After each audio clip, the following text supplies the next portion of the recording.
Hola chicos, buenos días, bienvenidos a la clase de inglés de este tercer parcial, la clase número 3. Voy a compartirles pantalla para presentarles la clase de hoy sobre derecho. De hecho les dije clase de inglés, no, clase de derecho, ¿verdad? Bienvenidos a la clase de derecho número 3. El tema que hoy nos atañe es el tema del Estado y la división de poderes, chicos. Vamos a poner la presentación desde la página 1 para hablar del Estado, que conozcan sus componentes y después vamos a la división de poderes, ¿ok? Entonces, ¿qué es el Estado, chicos? El Estado es una organización humana que abarca la totalidad de la población de un país, estructurada social, política y económicamente mediante un conjunto de instituciones independientes y soberanas que regulan la vida en sociedad.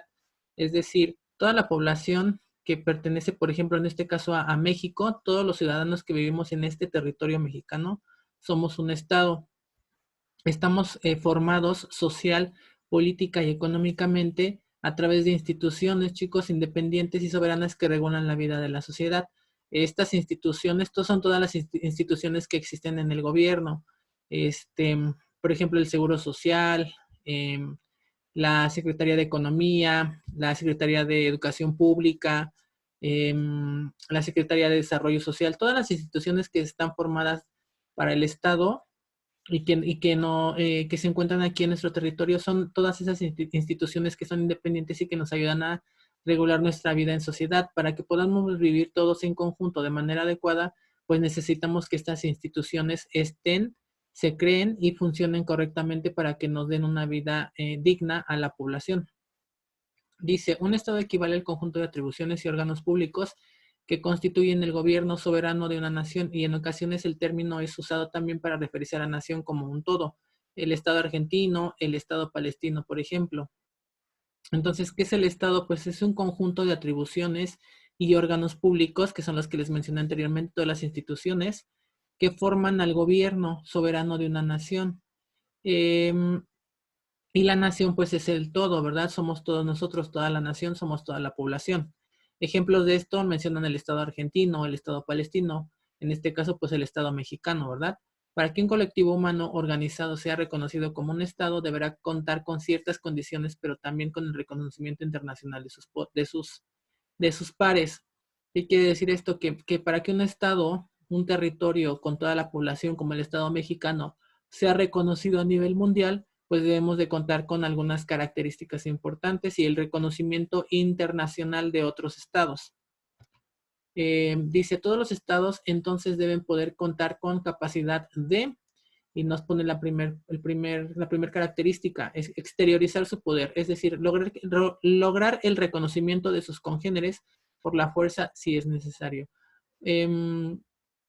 Pues que nos reconozcan en otros países como un estado creado, chicos, como, no sé, por ejemplo, si se creara el Estado de México, el Estado mexicano apenas, pues lograr que los demás países nos reconozcan como un Estado independiente, creado de manera correcta para que regule la vida de la sociedad, la vida de las personas en la sociedad. Institucionalizar su poder. Esto significa poseer instituciones coercitivas que mantengan el orden y que consoliden los métodos de sucesión en el poder político y que sean los que sean. Es decir, que para que funcione de manera correcta las instituciones, debe de haber varias instituciones que sean coercitivas, que mantengan el orden, chicos. No podemos, la población no puede no respetar las leyes, no puede ser ajeno a eso. Tenemos que respetar las leyes, las reglas, todas las normas que se crean son para ser respetadas, no para ser violadas. Entonces, si nosotros queremos vivir como sociedad de manera digna, pues tenemos que seguir estas reglas para que podamos mantener un orden y vivir todos de manera equitativa en sociedad. Administrar una identidad colectiva era la otra característica. Los pobladores de un estado deben sentirse parte de un todo organizado y mayor que sus propias individualidades o familias, y deben compartir una tradición, un relato fundacional o una serie de símbolos patrios. Es decir, que para que haya identidad colectiva en un estado, chicos, pues debe de ser como en el caso de nosotros los mexicanos, que vivimos una revolución, que logramos una independencia, que nos caracterizamos por varias costumbres, por varias tradiciones, como la música, como los bailes, como la comida típica, como el mismo territorio, como las poblaciones, el idioma, todo lo que nos caracteriza como mexicanos es lo que debe de tener un Estado, una identidad colectiva, una identidad grupal que nos diferencie de los demás. Es decir, los trajes típicos de México, las comidas típicas de México, las canciones de México, todo eso que es de mexicanos, hecho por mexicanos, es nuestra identidad colectiva. Toda nuestra cultura, nuestros pintores, nuestros escritores, es lo que nos diferencia de otros estados en el mundo y que nos hacen únicos, chicos. Esa es la identidad colectiva. Incluso menciona la serie de los símbolos patrios, ¿verdad? La bandera, el escudo, el himno nacional. Todos esos son símbolos patrios que caracterizan a un estado mexicano o al estado mexicano que somos nosotros. Los elementos comunes a todo estado son. El estado ya dimos la definición, pero ¿cuáles son los elementos que lo integran, chicos? Pues el primero es la población. El estado está formado por 3 elementos importantes, que es la población, la primera. Dice, ningún estado existe sin una población que lo integre, por grande o diminuta que sea, o por diversa que ésta pueda resultar en materia cultural, racial o lingüística. De hecho, existen muchos estados plurinacionales, varias naciones organizadas en un mismo estado, ya que lo importante es que los pobladores estén de acuerdo en regirse por las mismas instituciones y compartir un destino político afín.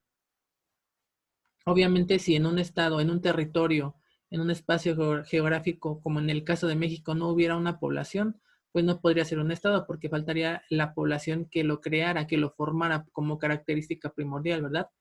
Un elemento común. Si no hay población, no hay estado, porque él no está diciendo la misma definición, que los elementos comunes más importantes son 3, y en esos está la población. Si no existiera población, pues no existe un estado.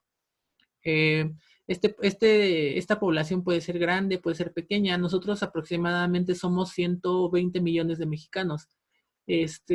Pero hay territorios o hay otros países, otros estados como Costa Rica, que son muy pequeños el territorio y es como el equivalente al estado de Chiapas, por lo tanto su población es menor.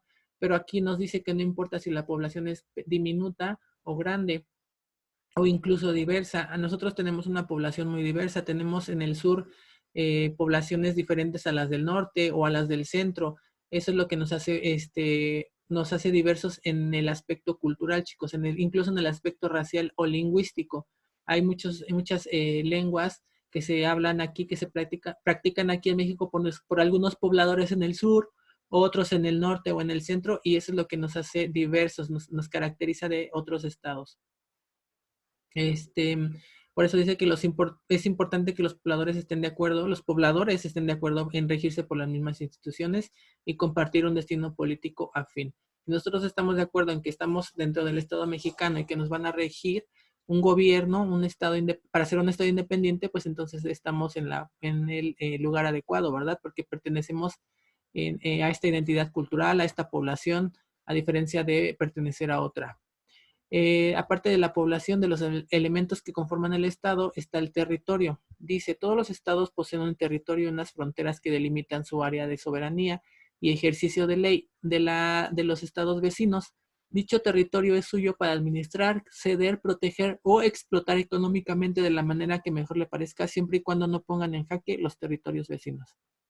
Entonces, aparte de que para que se cree un estado debe de tener una población, pues obviamente también necesitamos de un territorio, ¿verdad? Y aparte de este espacio geográfico debemos de también tener fronteras que nos delimiten nuestra área de soberanía y nuestro ejercicio de la ley con otros estados. Por ejemplo, nosotros como mexicanos o el territorio mexicano tiene en la frontera norte al vecino de Estados Unidos y en la frontera sur tenemos a Guatemala. Entonces están delimitadas estas fronteras y nos están separando de otros territorios vecinos que que son diferentes a nosotros o en algunos casos son similares, ¿no? Dice, dicho territorio es suyo para administrar, ceder, proteger, explotar. Es decir, que nosotros como población tenemos el derecho para administrar, ceder, proteger o explotar económicamente los recursos naturales, siempre y cuando no afectemos los recursos de los países vecinos o de los territorios vecinos, ¿verdad? Siguiente página. Aparte de la población del territorio, tenemos también al gobierno. Del gobierno, todo esto debe contar con instituciones firmes y duraderas para gestionar la vida en sociedad, así como con autoridades para regirlas y métodos soberanos para decidir quién ejercerá dicha autoridad en su territorio. Dicho gobierno ejercerá la política y la administración del Estado por un tiempo definido en base a las reglas jurídicas, culturales y políticas de la población. ¿Qué quiere decir esto, chicos? Que aparte de tener un territorio, una población, también necesitamos un gobierno, ¿verdad? Y este gobierno debe estar formado por instituciones firmes y duraderas para que podamos vivir en sociedad, para que nos puedan normar nuestra vida, crearnos derechos y obligaciones para que funcionemos adecuadamente, así también como autoridades para regirlas y métodos soberanos para decidir quién ejercerá dicha autoridad en su territorio. Es decir, nosotros podemos escoger a nuestro presidente a través del voto, chicos. Dicho gobierno ejercerá la política y la administración del Estado por un tiempo definido en base a las reglas jurídicas, culturales y políticas de la población. Ya depende de cada territorio, cada estado es el que va a decidir cada cuándo se debe cambiar el gobierno. En nuestro caso, en el Estado mexicano, en el caso del Estado mexicano, nuestro gobierno debe de cambiar cada 6 años, ¿verdad? Entonces eso también debemos de tenerlo presente. Y ya no se puede reelegir el mismo gobierno, tenemos que elegir otro gobierno, chicos, porque en México no está permitida la reelección. Aparte de, ya tenemos población, ya tenemos territorio, ya tenemos gobierno, ahora nos falta la soberanía. ¿Qué dice de la soberanía el texto? Ningún Estado existe si otro toma por él sus decisiones. Así que todos los estados requieren de autonomía y de fuerza para ejercer y defender sus decisiones. De no poseerlo, podremos estar frente a una colonia, un estado asociado a otras formas de dominación de un estado sobre otro. Es decir, que la soberanía eh, dice que no va a existir si otro estado toma por él las decisiones. Así que todos los estados requieren de tener una autonomía y una fuerza para ejercer y defender a las decisiones que el mismo estado está tomando. No puede venir otro estado, otro territorio de otro estado, otra nación a decirnos qué hacer o a imponernos la fuerza, porque por eso nosotros somos estados independientes, nos podemos reglar o regular por nosotros mismos sin la intromisión de otros países o de otros territorios o estados vecinos. Si no fuera así, seríamos una colonia. Si nosotros como territorio, como Estado soberano, no pudiéramos vivir de manera adecuada y otro territorio nos viniera a decir qué hacer, entonces nosotros seríamos una colonia de ese país, ¿verdad? Es una colonia porque nos están dictando lo que debemos hacer. Ya no nos están respetando como un Estado. Por eso ya no seríamos un Estado, ya no seríamos independientes, sino seríamos una colonia que estaría gobernada por otro territorio más grande, más chico o más poderoso. Por eso dice un estado asociado u otras formas de dominación de un estado sobre otro. Esa es la colonia, chicos, cuando un estado quiere dominar a otro y le dice o le dicta las normas a seguir para regular la vida de su sociedad, pero tomando el papel de gobierno el otro estado y no la colonia. Vamos a la siguiente página. El Estado de Derecho. Se denomina Estado de Derecho a un ordenamiento particular de un país, en el cual todo tipo de conflicto y de procedimiento social, jurídico, político se resuelve deteniendo a lo explicitado en una Carta Magna, es decir, una Constitución. Nosotros debemos de tener un Estado de Derecho, chicos, para ordenar nuestra vida en sociedad, en el interior de nuestro país, para evitar conflictos y tener un marco jurídico y político que nos ayude a resolver nuestros problemas, ¿no? Y para eso existe obviamente la Carta Magna de la cual ya hablamos, la Constitución, ¿verdad? Nuestro máximo órgano legislativo o el libro donde se encuentran todas las leyes creadas para que nos puedan regular la vida de la sociedad es la Carta Magna, la Constitución, nuestra Carta Máxima. En la Constitución se contemplan las reglas del juego para el funcionamiento de un Estado en particular, entre ellas las potestades y limitaciones de las fuerzas del Estado, los derechos y las obligaciones de los ciudadanos y por ende todos los que hagan vida en dicho país deben de someterse voluntariamente a la ley consagrada en dicho texto. Entonces, ¿qué pasa con esto? Que la Constitución, nuestra Carta Magna, es la que va a tener las bases sobre las cuales nos vamos a sentar nosotros para poder vivir de manera correcta. En la Constitución encontramos todos nuestros derechos y nuestros deberes como ciudadanos que tenemos que cumplir. Y todas las personas que quieran vivir aquí, obviamente tienen que voluntariamente obedecer las reglas de la Constitución política, porque aparte de que tiene obligaciones y derechos, em, nos dice cómo el órgano, cómo el Estado va a funcionar de manera correcta, qué limitaciones va a tener el Estado, qué derechos y obligaciones, y así como el de los ciudadanos. Y todos los que quieran vivir en este país, pues deben de seguir las reglas de nuestra Constitución. A eso se refiere el Estado de Derecho. Es condición indispensable para que exista un Estado de Derecho que todos los ciudadanos sean iguales ante la ley, gocen de los mismos derechos y deberes, sean evaluados jurídicamente con el mismo baremo y que las instituciones operen de conformidad con la ley. Es decir, chicos, para que en el Estado mexicano exista un Estado de Derecho, todos los ciudadanos debemos ser iguales ante la ley. No debe de haber alguna distinción de raza, sexo, religión u otro tipo de características que la Constitución tome en cuenta. Todos los ciudadanos, todos nosotros como ciudadanos debemos de gozar de los mismos derechos y de los mismos deberes y que sean evaluados jurídicamente con el mismo con la misma forma en que las instituciones operan de conformidad con la ley.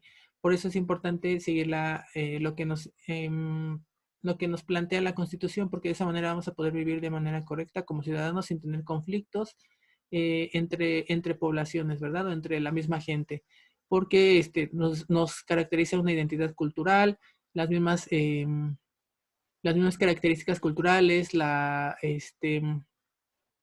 que habíamos mencionado anteriormente, ¿no? Que pertenecemos a la soberanía, a todo ese tipo de características que nosotros estamos aceptando al momento de estar viviendo aquí en este territorio. Entonces a eso se refiere con que es indispensable que para que haya un derecho, un Estado de Derecho, todos los ciudadanos seamos iguales y todos tengamos los mismos derechos y obligaciones. La siguiente página, nación y gobierno. Suele confundirse términos como Estado, nación y gobierno. La distinción entre un Estado tal y como lo hemos definido en este artículo y una nación y un gobierno radica en que, es decir, que a veces nos confundimos en las definiciones, chicos. Pensamos que Estado y nación y gobierno son lo mismo, pero no. Aquí en este párrafo nos explica cuáles son las diferencias entre estos. Los gobiernos son gestiones de los recursos e instituciones del Estado, que varían conforme las reglas políticas y jurídicas de un país y que luego ceden el turno a otros actores políticos para ejercer su propio gobierno. Es decir, que son personas que se van a encargar de gobernar nuestro territorio, nuestro Estado-nación, pero sobre un tiempo determinado. En el caso del Estado mexicano, durante 6 años. Eh, de acuerdo a nuestras políticas, a nuestras reglas políticas y jurídicas de México. Y luego estos gobiernos tienen que ceder el turno a otros gobiernos, otros actores políticos, para que ejerzan su poder aquí en el territorio para podernos dirigir de manera correcta, sin que ello implique cambios drásticos en la estructura del Estado. Los gobiernos pasan y están constituidos por una clase política electa o dominante. Los estados en cambio son duraderos y que abarcan una total población de un país. La suma de todo el patrimonio público, por ende, equivale al Estado, no al gobierno, chicos. Entonces ahí está la diferencia. Los gobiernos son las personas que están en un periodo determinado en nuestro país gobernándonos. El Estado, el gobierno, el Estado que es lo que ya hablamos anteriormente, ¿no? De lo que es el Estado, del conjunto de estos mecanismos de instituciones para regular nuestra vida en sociedad. Y la nación me parece que viene más adelante. Ajá, las naciones, por su parte, son conjuntos de personas que comparten vínculos históricos, culturales, a veces étnicos, por lo general lingüísticos, y que se reconocen como una colectividad. em, ya sea que tengan ya sea que tengan o no un estado propio para administrar. El concepto de nación es similar al del pueblo. En un mismo estado pueden existir diversas naciones o pueblos, como en el caso del estado plurinacional de Bolivia, compuesto por una población mixta de diversas etnias o naciones indígenas.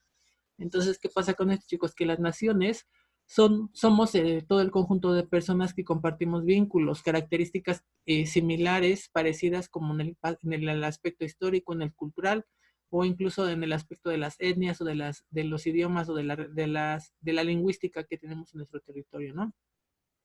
Em, El concepto de nación es similar al del pueblo. En un mismo estado pueden existir diversas naciones, como en el caso de Bolivia, que nos mencionan, donde la forma o la estructura social es una población mixta de diversas etnias o naciones indígenas. ¿Okay? Entonces, esa es la diferencia entre estado, nación y gobierno, chicos. Ahora, pasando al último tema, la división de poderes. Eso también es importante. La división de poderes es el principio organizativo de los estados modernos, según el cual las funciones legislativa, ejecutiva y judicial se ejercen a través de órganos distintos e independientes entre sí.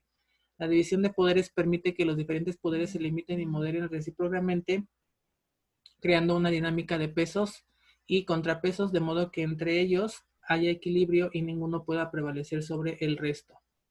Esta es la finalidad de la división de poderes, chicos, que deben de estar limitados y deben de crear dinámicas de modo que haya equilibrio entre ellos y ninguno pueda prevalecer sobre el otro. No debe de haber una diferencia entre estos poderes, pero vamos a ver cuáles son estos. La separación de poderes impide pues que haya abusos de autoridad, pues la autoridad pública se encuentra distribuida de manera equilibrada entre estos tres órganos fundamentales del Estado.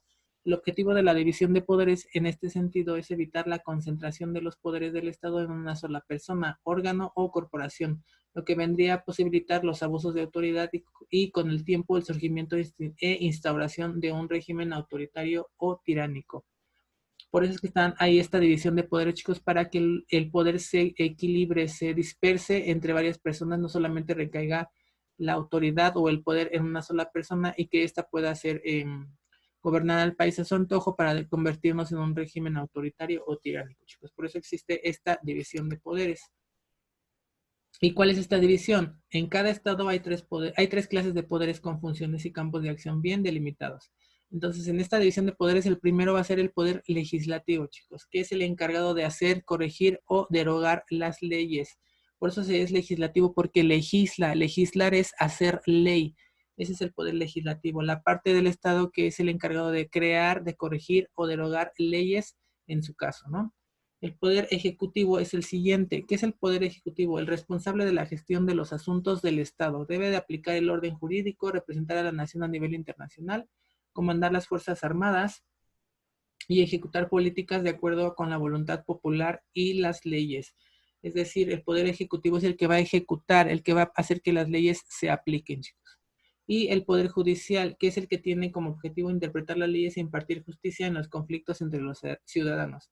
Es decir, que si hay conflictos entre ciudadanos como población en población nacional o perteneciente al territorio, pues el Poder Judicial es el que va a tener como objeto que estas leyes se impartan y sean justas para todo tipo de población y así evitar conflictos entre nosotros como ciudadanos. En la división de poderes es fundamental para la existencia de la libertad, porque con ella ninguno de estos poderes tendrá la fuerza suficiente para imponerse sobre los otros e instaurar un régimen autoritario. ¿Qué quiere decir esto, chicos? Que para que estos tres poderes existan, el ejecutivo, el legislativo y el judicial, pues se deben de basar a través de la libertad, para que ninguno de estos poderes tenga el poder o la fuerza suficiente para tratar de imponerse sobre los otros dos poderes y así tratar de instaurar un régimen autoritario. Ese es el objetivo, evitar este tipo de conflictos, que se traten de crear formas de gobierno que ya no son aplicables a la actualidad, chicos. Ahora ya solamente debemos de estar formados como estados y tal vez en un futuro también llegue a haber una evolución, pero pues no sabemos cómo será esta, ¿verdad?